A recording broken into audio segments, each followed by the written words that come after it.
It's starting to pick up that paint instead of blend it.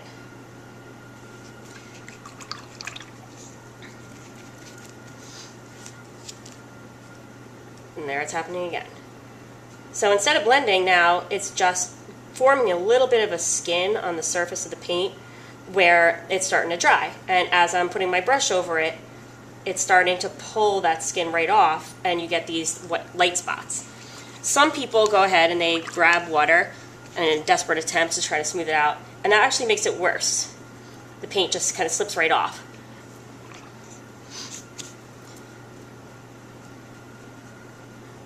And they keep trying to blend, and then it starts to get chunky, like right here.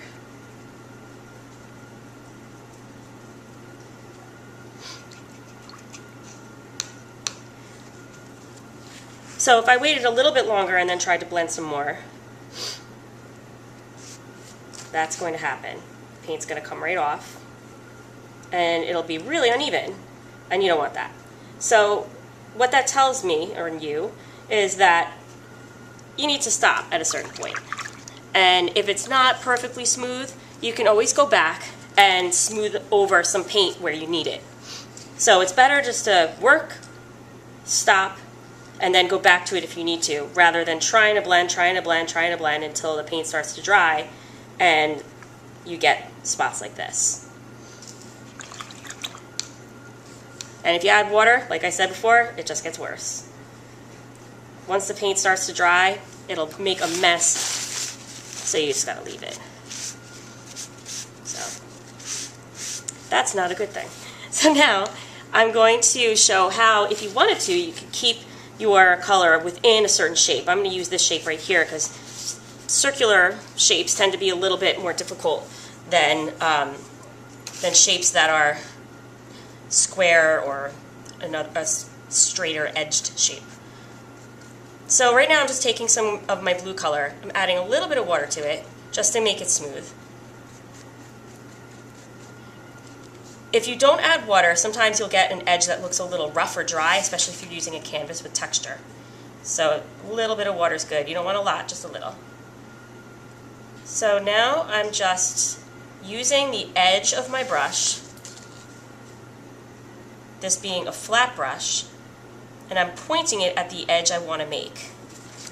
And I'm turning my paper, or my canvas if I were using canvas, so that my brush is always comfortably pointing at that edge that I'm going to make. If I were to try to make it like this, then that's not really a comfortable position for me. So it's just better and easier to control if you keep your hand in the same place that's comfortable and turn your surface.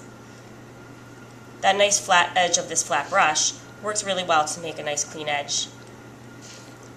Now the inside, I'll do the same way, pointing my brush edge at the edge I want to make.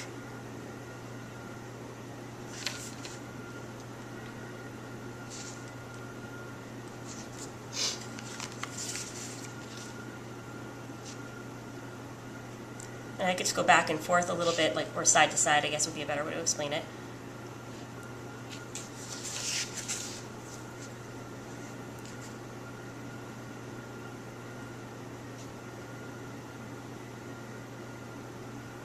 And then if I need to smooth the shape and make the color really even, it's best to wait a little bit for it to dry and then add a second coat to avoid that problem that we saw up there with the paint kind of getting dislodged from your surface as you try to add more to it.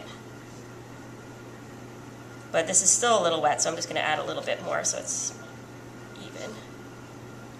And that's pretty much it. One thing just keep in the back of your mind is that acrylic paint dries kind of quickly, so working while it's wet is key.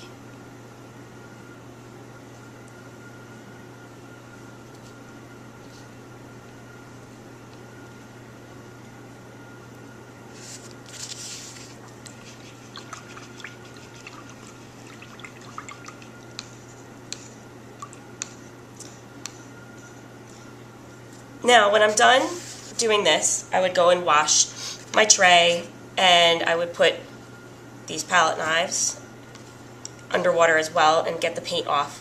And of course, wash my brush. Once acrylic paint dries on a brush, the brush bristles become completely glued together, and it takes a lot of special cleaner to really get any of it out. So it's best right away after you're done painting, just go and wash everything. And always put your caps on the paint after you've used them so that they as well don't dry where they're touching the air. And that's it.